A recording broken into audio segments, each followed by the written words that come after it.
From One of One Production Studios, broadcasting from NYC, you are listening to Unexpected Success with your host, Joy. Welcome back, guys, to another episode of Unexpected Success. Today, I am so happy to have in the studio Shauna and Neely. Hi. Of Shauna and Neely Jewelry. Yep. And also Shauna Stage, Interior Design. Yes. So I'm so excited to talk to you. Yay, I'm excited to be here. Thanks for having me. So I don't know, the audience doesn't have the benefit of seeing Shauna, but Shauna's a beauty, always has been. Thank you. How tall are you? 5'9". 5'9". We're the same height? I feel like you're taller than me. No, I feel like you're taller than me. Oh my God, Yeah. thank you. Yeah. So I had this thing where I used to really just dislike people who were taller than me. Why? Because you wanted to be tall. Yeah. Yeah. I like being the tallest one. Like, I when, do too. When we were younger, like we were probably like hated being tall. Oh yeah, I was insecure about it. Me too. Yeah, but now I love it. Right. It's which you would you learn to love it. And Absolutely. so now when I'm walking, I'm like, and I see someone and I'm like, and she's not wearing heels. This is some bull. This is some bull. Like, because you're used to being the tallest person in the room, typically. Exactly. Anyway, but I digress. So I'm so happy to have you. I'm happy to be here. Thank you. And so you have been amazing and inspirational to so many. And I kind of just want to just dig in and just find out more about what you're doing right now. Okay. So I started doing jewelry in 2000. Okay. And I'm still doing it. And you had like those pieces that were very distinguishable, like the hoops. The hoops. Yeah, that's my classic collection. Those are manipulated. They're handmade, manipulated by me. Gold wire into hoops, necklaces, bracelets, everything. Right. That's when I really figured out that I could design jewelry. I'm a self-taught jewelry designer, and every designer says this, but it's so true. You let the materials speak to you, and so I would sit there with this wire or these beads or whatever, and they would tell me what they want to be, and you create it from that. And I just feel so blessed and grateful that God gave me that talent, and I can still do it. Like I could literally make some earrings right here on this table. But Shauna, all right, so take me back though, because I am creative. Well, I think I'm creative. You are. This is just the reason why I'm doing this podcast, right? But how did you even get to find jewelry? Because clearly, I do jewelry all day, but I'm playing with rhinestones, right? Right. So I used to model. I came to New York to model from California in 1995, and I modeled for a long time. And then when I got pregnant with Chloe, I was taking an acting class, and there was this student in the class, and she was like hand making jewelry, and I was like, I could do that. And I knew that the modeling career was gonna fizzle out, and so I said, okay, I'll be an actress, because that's the natural progression, right? And so I did comedy. I don't know if you know that I did stand up comedy. Not know I did that you for did a little bit. Wait, tell me something. Oh, it was so hard. No.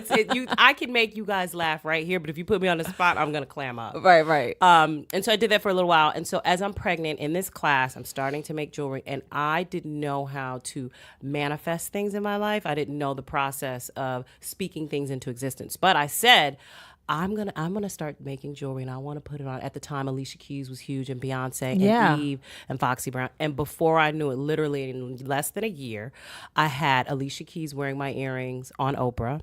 Unbelievable. I had Beyonce on a cover shoot for Essence magazine, which I still remember that shoot. Yes, when she's on the fireplace. Yes, and she has like on one the of gold my filigree favorite earrings. shots. Right, and she's in Amsterdam, and she had on my earrings, and then Eve had it on the cover of TV Guide, and then Foxy Brown wore it on the cover of a magazine, and so I had spoken it into existence, and I didn't realize I had been doing that throughout my life. But wait a minute, you're back. You're skipping so, things. Right? So I did that for a long time, and then I started to get into diamonds, and what happens is you start to meet people in the industry. Right. And when you come in... you already knew a lot of people. I knew a lot of people because modeling afforded me those relationships. Right. And so the woman that got Beyonce in the jewelry worked at Essence. And you know Nana Iacin. Anyway, she was an editor, or she worked there, and at the time she used to always watch Chloe. And so she was like, we're doing a shoot in Amsterdam, it's Beyonce on the cover, give me. So I just flooded her with stuff. And then I had new Alicia Keys' stylist, which was Wari Weiss, which was a really great friend of mine. And then someone else who was styling Eve. And it just, it was the perfect storm. It just came together. Yeah, it just came together. And then when you come on the diamond, so I started to dabble, because wherever you go as a jewelry designer, you have to go in the diamond district. Right. You have to funnel yourself through there. And I would come there as one of very, very few black women. I would be on the block. And then I just started going into these, premier jewelers and, telling them who I was and who I put jewelry on. And these people really don't have that celebrity clientele. They're not part of that culture. That's so and true. I really realized at that point I was a part of a subculture and I needed to spread my wings. You need to leverage it, right. Yeah, I leveraged it, and I partnered up with Manny Winnick, which is a fourth-generation diamond dealer, and they are like very respected on the block. And then that's when I created Chris Bosch's wedding band, and that was my first intro to doing diamonds, and it was just like, whoa. But it was good because it's like I just learned so much. It's like life is the best teacher. Right. When you just jump in and I feel like passion is a navigation system that will never fail you. And I've always believed in that. Can you repeat that? Passion is a navigation system that will never fail you. I love that. And if you are brave enough to follow your passion, like you are with this, you're a lawyer by trade, but you're doing this now. Right. And you're going to have success. And so many people, and this is why we're here. It will never fail you. And I've just I'm the type of person, I will jump off of a cliff and I will build my wings on the way down. Not even knowing if I have a parachute, but just knowing that God has my back. All of this. This is so good. Yeah, I mean, this is just what it is. And so I did that. And then from doing that, when I did Chris Bosch's wedding, I did his wedding band, I did his wife's engagement ring, I did all the jewelry for the wedding. Which, by the way, gorgeous pieces. Yeah. That we will highlight. Well, I have all IG. those pictures that I'll show you. Right, yeah. And then going there, I met Rachel Johnson, who's a dear friend of mine, who was the fashion stylist for him. And then she introduced me to LeBron James, and then I did LeBron James's wedding band and all the jewelry for that wedding. Unbelievable. And then I've done jewelry for Amari Stoudemire and just a host of other, high profile people. And for me, it didn't seem like it was that special because it was happening to me like that. And then I realized this is really cool. That's a big deal. Yeah, it's Shauna, like amazing. And so that's why these jewelers, and they were extraordinary designs. It wasn't like it was just like a plain band. No, I mean, these I are had like to make it special. These are like big deals. These are iconic people, and so you can't just throw a regular wedding and band you did on them. black diamonds? I did. Okay, so LeBron James's wedding band is he's a huge hand. I mean, he's a big guy. Right. So he has 5 rows of black diamonds on one side, 5 rows of white diamonds. And he can twist it and wear it on the black diamond side, the white diamond side, or both. So he can wear 3 different. And then he had just won the championship and was on the cover of GQ magazine wearing the ring and had it on throughout the whole photo shoot. It was like, this is not happening. Right. So that's what I have to say about that. So, jewelry has been amazing to me. It really has. I've been doing it for a very long time, and I love it still, but I'm happy that I have found another passion at this stage in my life. Okay. So I just want to first, so who are you? Right? Where are you from? Tell me about your upbringing. Like, how does this happen? So I was born, this is interesting, fun fact. I was born in Kansas City, Missouri. Okay. And my parents divorced when I was 3. My mom had moved to San Francisco to take care of my grandmother who was very sick. And my father called her up on the phone and was like, look here, Pearl, I want a divorce. And so my mother was like, I'm going to just stay. I mean, it was a lot more tragic than that, I'm sure. Your mom is dying. You got 2 small kids and your husband calls you up and says, look here, Pearl, I want a divorce. I mean, we laugh about it now. Right. But back then it was probably really sad. I was very young. So my mother said, well, I'm just going to stay in the Bay Area. San Francisco, So we stayed in San Francisco.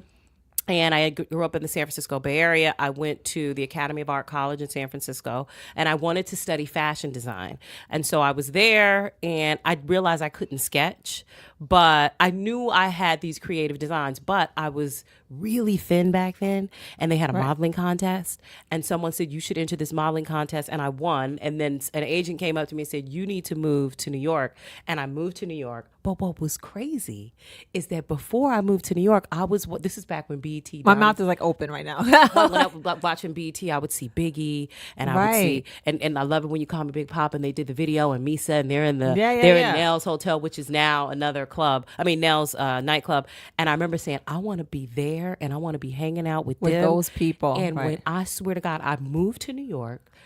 3 weeks after I moved to New York, I'm in Nell's with Biggie, Puff, Little C's, Little Kim, literally hanging out with them. No, I believe you. I totally believe you. Still not knowing that. And anyway, so we did that, and then, but that I don't even. So know. that's how you started to know that you could manifest? No, I still didn't know it. Oh, you still didn't know? I still didn't know it. I didn't even know it. Even though you made that happen? No, I didn't know it. And I didn't know it, honestly, well into that was in my 20s. Like now, well into my 30s. Then I was like, oh, I watched The Secret.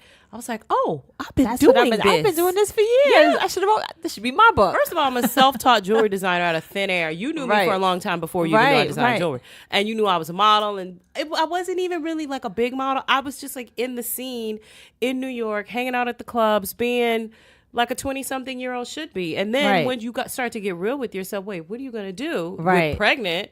Then I was like, I have to have a career. And so you kind of can speak things into existence. I don't think I've held a regular job, like a square job, in a really long time, but I wouldn't change it for the world. All right. So I met you through Nikki Schwann. No. I met you through Nova. Really? I met you through Nova and Tammy Brooke. No, you're right. But I went to your house because of Nikki Schwann. Exactly. But it was my 30th birthday. Was it my house? I think it was either... My loft? Or it was in your loft in the 30s. I was turning 30 years old and I didn't want anyone to know I was turning 30. Oh, my God. Now, I'm about to drink Don't to even that. tell me. Yeah, let's drink. Cling, cling, cling. Anyway. So I don't even remember. You were there? It was a costume trunk party. Oh, the trunk. You were at the trunk show. I was at the trunk show. Okay, so Nikki Schwann, she's one of both of our dear Shout friends. to Nick. Shout to Nikki Schwann. Love her. Sis Star. We call each other Sis Star. I love her. Yeah, but we you know what? We have a culmination of mutual friends. Right, no, of course. Yeah. And Nova, at the time, I was like her underling for like years and years. And so, that's initially where I met you. Because when you guys shared an office with James McMillan, right? You guys were like these young black lawyers doing it. And I just remember being like, whoa. Remember that time we went to Mr. Chow? Yes. And I was like, this young black. No, she literally, so, okay. You have to tell that story. No, I have to, because at the time I was dating... Who knows who I was dating at the time, but I was having a tough time. And I might have been maybe 23, 24. And you were like literally holding a glass of something. At Mr. Chow. At Mr. Chow, the original Mr. Chow. The original on 57th Street. 57th Street. Yes. I think Mike Tyson was there that night. It was a lot of celebrities. It was an epic night. Anyway, you're like, your date, girl, if you... I was like, how old are you? Like, how old are you? Lawyer? You're a lawyer. Like, you think about some man? Girl, don't worry about no man. And then, like, literally, like, was so flippant and then hops into your Porsche. It drives off. And drives off. And I was like, yo, who is she? Like, I want to be like her. So funny because you had to remind me of that story recently. Yeah. And I probably didn't even think I was even doing anything. I was just being me. No, I know. No, it was so. You don't remember who the guy is, but you remember that story. I do. And I'll never forget it. Up. I'll never forget it. Because, like, literally, it didn't change my perspective right away. I was still kind of lost. But I was like, that kind of confidence, that kind of like flippant attitude about dating and dudes. Because I think I looked up to you as like this young black lawyer. Right. I think you were taking the bar. You had just passed, whatever it was. I was like 24. I wanted to be a lawyer. So I didn't know that. I used until I figured out all that schooling. I was like, and then I realized I was a creative person. Right. And I needed to embrace that. Right. But I think I really looked up to you as like this young black lawyer. And so that's why I was like, girl, you are a young, beautiful black lawyer. You're like, please, just passed the bar and you sweating. Girl, you better figure that out. I know. And then hopped in your Porsche. That helped. Yes. And then hopped in your Porsche and drove off. And I was just like, yo, she's like my idol. Oh, God. That is hilarious. All right. So let's fast forward. So you have Chloe. You have you're successful. Yeah. Does it feel like you're successful? It didn't feel like it at the time. I mean, now in hindsight, when I look back, I was like, wow, I really had some milestones. And like epic, iconic pictures. Yeah. I don't take it for granted. It's just that when you ask for something and then it happened, am I sweating? And then it happens, and then you're here. It's like, oh, but now when I look back, I got to pat myself on the back. I did feel successful. I did, and I still do. And, I feel like it happened so fast. And it's hard to process it when it's happening that fast. But, I did feel successful. I was proud of myself. All right, because like I think when the audience actually for those who don't know you, when you actually see the photos and see what you've accomplished, then they'll then it's different when it's on paper. They'll say, "Are you serious?" Yeah. So the whole purpose of this podcast is to try to inspire this next generation of entrepreneurs and get people to like believe in themselves and manifest things and all of these things. And so clearly you're successful with jewelry, but as if that wasn't enough. You're now like a serious influencer on social media for interior design. Yep. Now take us through how did that happen? So I always loved interior design. And I think as a creative person, I love everything that's beautiful and I want it to be beautiful. And I'm just always looking at things that are creative and I'm just that's the type of person I am. And so I started to post a lot of interior design stuff on my jewelry page. And for me, it was confusing my branding. And I was like, okay, I need to just create a separate page. Right. So I created this page less than 3 years ago. Shauna Stage. And at first I was like, I'll be a stager.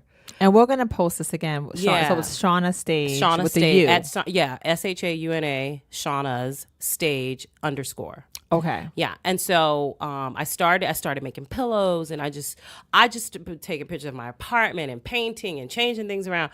And then before I know it, I had 5,000 followers. And then I had 10,000 followers. Sheesh. Then I had 20,000 followers. Now I have almost 70,000 followers. Wow. And I'm considered an influencer. And people are paying me to be on my platform, to have access, for them to have accessibility, for them. I'm promoting their brand. If it's in alignment with my branding and I like it, then I'll promote it. And so it's been really good. That's amazing. Now I'm doing, I'm going to show you a before and after that I did. You probably saw it. I'm doing interior design. Right. And now I have something so big coming up that I don't even want to jinx. But we're going to have to probably do another podcast once that pops off. Yeah, okay. I'll know by next week. That's my dream. To interior design. Really? So I have a great friend. Her name is Claudia Callis. And she, when I was kind of lost for about a few years, I basically shadowed her. Okay. She's Dutch and has a very European kind of like viewpoint on design, right? But she actually went to school for it, can actually do blueprints, like does the whole thing. Oh, wow. And also does decorating. Okay. But I shadowed her I took her like interior design class. I don't know if you heard, so you probably didn't hear my podcast with Matthew Haley, but Matthew Haley had a company called The Furniture Joint, and he had like classes, interior design classes and furniture making classes, actually made furniture in his classes. Whoa. This must have been about 10 years ago. Wow. But then I had to like lug a few pieces up some stairs one day and I was like, I can't do it. I feel you. It's not all glam. And then it's fizzled out. Yeah. It wasn't, putting the final touches into a room that you've done, that's fun. Yeah. But lugging those it's a lot. rugs up the stairs. Girl. Yeah. It's a lot of work. Like, I ain't sure. Yeah. Yeah. I didn't know that but you that's really my wanted dream. I didn't know that. No, I love it. I love Kelly Wessler. Oh, I love her. She's amazing. But yeah, I'm sure there's some new people now. I mean, there's so many. I'm sure. Oh, there's so many. And you know them all. I mean, I know of them, yeah. And then we interact a little bit on social media. But I'm telling you, social media has really talk to us about social media and how you can leverage it. In addition to that, I have a social media branding company. I didn't even talk about that. Right. So because I'm managing like 6 different pages right now, including my, the 2 that I have. Holy cow. But I love social media. And I feel like, especially Instagram, I feel like it is the #1 social media platform for anyone to promote their business, product, brand, service, whatever. It's right there. It's free. Unless you're paying me, then it's not really that free. But and so I understand it. And at first I was really against it. And I was just like, I was doing Facebook. I felt like that was enough. Right. And then Twitter came out and I felt like I had to tweet. And then Instagram came out. I was like, this is just too much.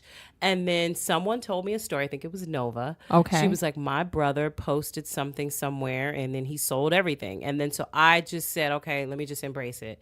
And I embraced it. And then I'm addicted. I'm just going to be honest. Wow. I'm completely addicted to social media.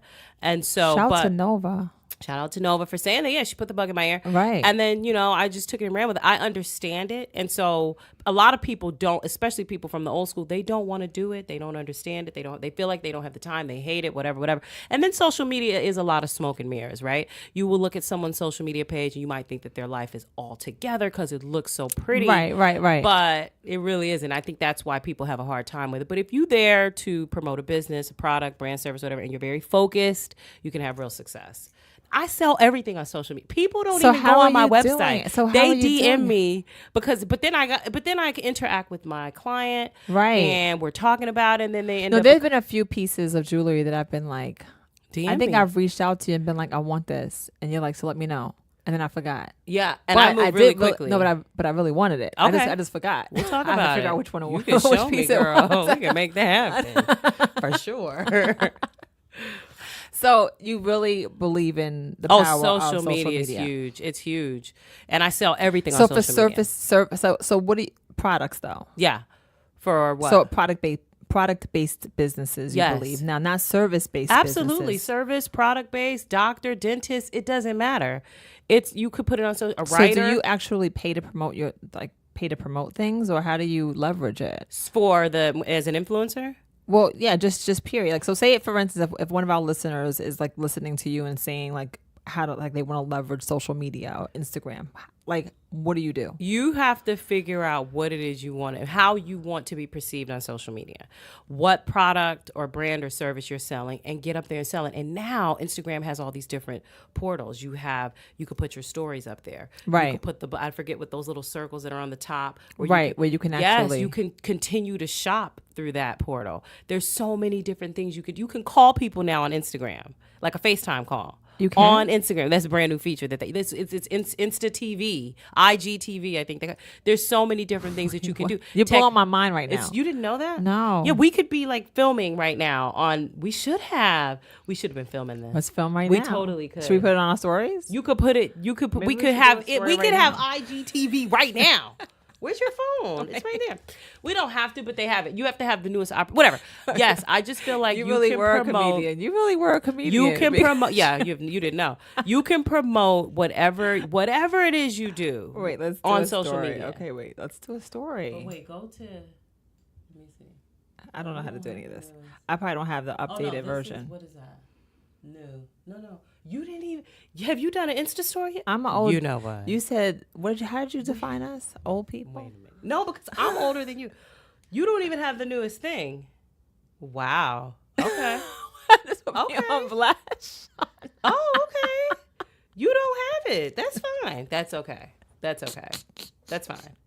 All right. You need to download it, but that's okay. Maybe you need your own podcast. I think that you're hilarious. Okay, wait a minute. So wait, how do I do this? We can do instant. You haven't heard of IGTV? No. We could be on IGTV right now. We should have did an Instagram live. So we're gonna do a story right now. We're gonna say live podcasting with Shauna and Neely. Hi guys. Hi. Ooh, the lighting is good too. Hey.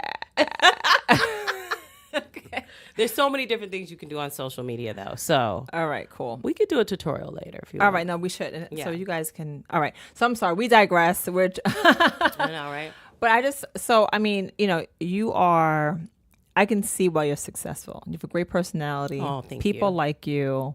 You're fun. Thank you. Fun. Thank you. How come we haven't hung out? Like we used to. But then you moved here, and I didn't even really know you moved here, and then I had to figure it out. Yeah, no. I'm like, how did you know what? I think that like when I got married, I checked out. Yeah, and that's. But I kind of had to. Yeah, I was gonna say there's nothing wrong with that. Because you can't you know how this is. You can't really be heavily footed in the music business or the industry. You can't, and then have a successful marriage and family. No, it doesn't work. It doesn't work. You're right. And Tyson's from Memphis. He didn't understand all this industry stuff. Good. And that's the he was like, "Wait a minute, you trying to do what? Yeah. Come home what time?" It wasn't gonna work. He wasn't having it. No. Yeah, it wasn't gonna He's work. not a part of the scene. Good. And doesn't want to be. Oh, that's even better. I know. So that's even better. But I've shared this with people. Like I've shared that I miss people. Yeah. I miss engaging, which is the real reason why I wanted to do the podcast. Yeah. Like, I feel like I wanted to re-engage. You know what I mean? Mm-hmm. So for the listener, I guess what advice would you give to someone who is either young and can't figure it out, or doing the 9 to 5 and just over it, and they want to jump, they're scared to jump? Yeah, I get this question all the time. A lot of DMs, a lot of people reaching out to me. They look. It's so funny because I don't look at myself like that. Like, I don't look at myself and think, "Oh wow, she's this whatever." But when I can tell when people meet Shauna, me for you the are first from time, Kansas City, Missouri, I know. and you manifested yourself. I mean, singing Biggie next to Biggie, and then you got Beyonce on the front cover. You got, come on. I know. Listen, I've seen you. I've seen you on yachts. I've seen your life. I know your life. It's not my yacht, but you're still on the yacht. I have very wealthy friends. I know, but I've seen the yacht. No, I don't see myself as being that until I meet someone for the first time, and I can tell by the look in their eyes that they think I'm all that, and I'm like, oh, they really think but you are. I know, but I don't. I know. So I get don't, that. But that's the humility in me. Right, I don't which is see great. myself like that, and I always want to lead with humility and like grace and all those great redeeming qualities. But the best advice I would give is you just have to. People are so scared to follow their dreams because you feel like you have to have this cookie cutter life where you have to get a 9 to 5 and this is how it has to be. And I don't believe in that. I feel like you should do what makes you happy. And like I said, I'm going to say it again, passion is a navigation system. When I was younger, I was like 10 years old, and I would watch movies, and I would see pieces of jewelry in the movie, and I would want to go and find that jewelry in Chinatown or wherever. That was God in the universe telling me to go and be a jewelry designer, but I didn't know it at the time. You didn't know it. Yeah, so I would say to a young person or someone that feels stuck in their lives, whatever they're passionate about, go for it and use social media as your platform, your outlet. Yeah, your outlet, and just do it and follow and start to follow people that are successful on social media and see how they do it, and ask and Google and call and be inquisitive and pray and put your message out into the universe for what you want. And I promise you, it happened. God, won't he do it? There's nothing that you cannot do. Right. If you think about it right now, the world is spinning. The world is spinning like this. That's why we have different time zones, and we can't feel it. Like, what can't God do? I know, no. What can't totally you do? agree? You know what I'm yeah, saying? no, absolutely. So just go for it. Jump off of that cliff. This is what you have to do. You have to make a plan. You have to believe in yourself, and you have to just go for it and go for it like nobody don't. And if somebody says no, or if there's a door, you kick that door down. So how do you feel? How do you deal with people who don't like you or people who have rejected you? I mean, I don't really have so many people, honestly. No, I mean, if I do, I don't really know about them. There may be a couple of people that I designed jewelry for. Maybe I was late with an order or whatever. Right. They'd be like, "This girl, whatever." The train shouldn't have been. The train shouldn't have been late. Here's the thing with people. They think because I make it happen, they think that I have a jewelry tree in my backyard. Right. And I can just go pick off your green diamonds and hand them to you. No, I have to breed the chicken. The chicken has to lay the egg. Right. I need to know if you want it scrambled or fried. I'm the chef. I have to season it right. It's a process. Right. And so through that process, you're going to have a couple of mistakes. I don't really have enemies. Right. I might, or haters or whatever you call it. I haven't had to block many on Instagram. Like, I don't. But you move forward. You don't think about it. I don't think about it. So a lot of times with entrepreneurs, I know I experienced it. I'm not sure if your family was the same way, but when you're going into entrepreneurship, they're like, wait a minute, what? Yeah. What are you and doing? they're not necessarily quote unquote haters, but they might not be the people that are pushing your way. Like, yeah, I think that confidence, it really scares people. People like myself and a lot of people that I'm friends with, my contemporaries, they go for it, and people might be envious of that, and that's their problem. You know, like I'm not going to change who I am because it's going to make you uncomfortable. I'm not dumbing myself down to make you, to make you feel better. Right. I'm going to go for mine. And if that confidence scares you, then keep it moving. Right. And you know what? If I'm attracting that type of person, then there's something wrong with me. So I don't even think about it. I want to vibrate higher. I'm elevated. I want to be around like-minded people. You sit with winners, the conversations will be different, and you will start winning. Period. I don't think about anything else. mean, how many jewels though are being dropped, right? I mean, I'm just saying, jewelers from a jeweler. Jeweler, you better know it. We are aligned. I know. And I didn't even have coffee this morning. Can you believe that? I know, but we had I don't even drink coffee, but we're having a little chef. clink, clink, clink. we need a camera. No, I think we should have a camera next time. Okay, so we'll do another one. Next time. We'll do another one, right? No, you have to have a camera. Are we done? What time is it? Well, we should probably, yeah. I mean, well, I don't want to stop, but I feel like I don't know if we've lost the audience. Hopefully the audience is still with did us. we ramble too much? So anyway, let me give my handle, guys. It's Neely Jewelry, at Neely Jewelry, SNEELY Jewelry, JEWELRY. That's Instagram. And then my interior design page is at Shauna Stage, SHAUNASSTAGE_. And you have to see her in the flesh. You have to see my page. You have to see the page. And I make it color coordinated, and I'm into it. And I'm about to close this one deal, though. It's going to blow everybody's mind. Oh, wait. Can we wait? How long? So I have the meeting next week to finalize a contract. So once that's finalized, then I can talk about it. Okay. Oh, it's going to be epic. It's going to be epic. I'm just really No, excited. so we need more of this. We need more of you. So part 2. Yeah. Okay. As soon as the deal is signed. And then you guys have to come to the launch when it happens. Oh, please. Yeah, but that's down the line. All right. But y'all know I'll definitely keep you posted. Oh, I can't wait. This is my first podcast for Shauna State. Actually, this is my first podcast, period. Hey, cheers to that. Never done a I always find a podcast. reason to say cheers. How many do you do a week or a month? Just once a week. Oh, just once a week. Yeah. Okay. So I'm your one for the week. You are. Hey. This was fun. This is so much fun. know, I want right? you to come back. I'll be a live around here. All right, perfect. You got a nice view too. I know. So thanks for tuning in, guys, to another episode of Unexpected Success with me. You can find us on iTunes, Spotify, iHeart, YouTube, and Podbean. Please hit subscribe and leave a review once you've listened. Until next time, Shauna, keep winning. Thank you. Cheers. Cheers. This podcast was brought to you by 23DB Productions, ID Productions, and One of One Productions. For more information, go to Facebook and Instagram, Unexpected Success with Joy.